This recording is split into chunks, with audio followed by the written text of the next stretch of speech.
தினம் ஒரு குட்டி கதை. யாருக்கு விதி, எங்கே, எப்போது, எப்படி முடியும்? இந்திரன் மனைவி இந்திராணி ஒரு கிளியை மிகவும் பிரியமாக வளர்த்து வந்தாள். ஒரு நாள் அந்த கிளி நோய்வாய்ப்பட்டு விட்டது. அதை பரிசோதித்த மருத்துவர் இனி அது பிழைக்காது என்று கூறிவிட்டார். உடனே தன் கணவனை அழைத்த இந்திராணி, இந்த கிளியை எப்படியாவது காப்பாற்றுங்கள், கிளி இறந்துவிட்டால் நானும் இறந்து விடுவேன் என்றாள்.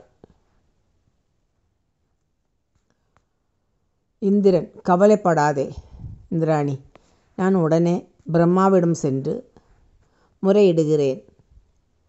ஒவ்வொருவரின் தலையெழுத்தையும் எழுதுபவர் அவர்தானே.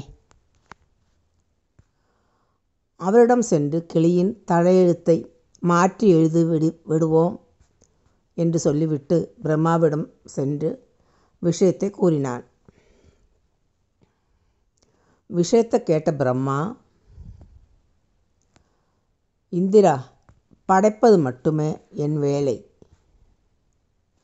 உயிர்களை காப்பது சாட்சாத் மகாவிஷ்ணுவின் தொழில்.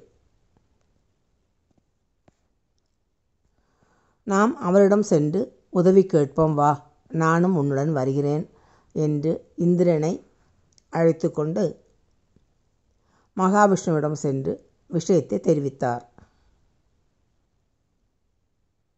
பிரம்மா, மகாவிஷ்ணுவோ, உயிர்களை காப்பது நான் தான். ஆனால் உன் கிளி இறக்கும் தருவாயில் இருக்கிறது. அழிக்கும் தொழிலை மேற்கொண்ட சிவன் தான் அதை காப்பாற்ற வேண்டும். வாருங்கள், நானும் உங்களுடன் வந்து சிவனிடம் பேசுகிறேன் என்று கிளம்பினார் விஷ்ணு. விவரங்களை கேட்ட சிவன், அழிக்கும் தொழில் என்னுடையதுதான். உயிர்களை எடுக்கும் பொறுப்பை நான் யமதர்மராஜாவிடம் ஒப்படைத்துள்ளேன். வாருங்கள், நாம் அனைவரும் சென்று யமதர்மரிடம் கூறி அந்த கிளியின் உயிரை எடுக்க வேண்டாம் என்று சொல்லிவிடுவோம் என்று சொல்லி அவர்களை அழைத்து கொண்டு யமலோகம் செல்கிறார் சிவன். தன்னுடைய அவைக்கு சிவன், மகாவிஷ்ணு, பிரம்மா, இந்திரன் ஆகிய 4 வருவதை கண்ட யமதர்மன் உடனே எழுந்து ஓடி வந்து வரவேற்கிறார்.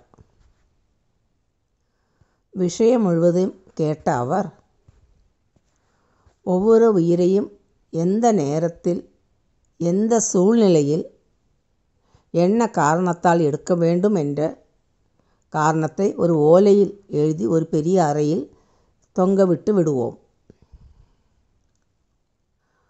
அந்த ஓலை அறுந்து விழுந்து விட்டால் அவரின் ஆயுள் முடிந்துவிடும். வாருங்கள், அந்த அறைக்கு சென்று கிளியின் ஆயுள் ஓலை எது என்று பார்த்து அதை மாற்றி எழுதி விடுவோம் என்று அவர்களை அழைத்து செல்கிறார். இப்படியாக இந்திரன், பிரம்மா, விஷ்ணு, சிவன், யமதர்மன் ஆகிய 5 அந்த அறைக்கு சென்றனர். அவர்கள் உள்ளே நுழைந்தவுடன் ஒரு ஓலை அறுந்து விழுகிறது. உடனே அவர்கள் அவசரமாக சென்று அந்த ஓலையை எடுத்து பார்க்கின்றனர். அது அந்த கிளியின் ஆயுள் ஓலை. அவசரமாக அதை படித்து பார்க்கின்றனர்.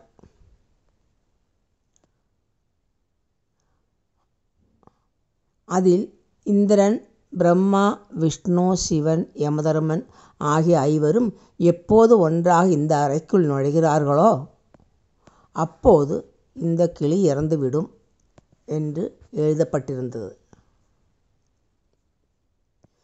இதுதான் விதி. விதியை மாற்றுவது என்பது முடியாது என்பதே கதை. யாருக்கு விதி எங்கே எப்போது எப்படி முடியும் என்பது எழுதினவனுக்கே தெரியாது என்பதுதான் உண்மை.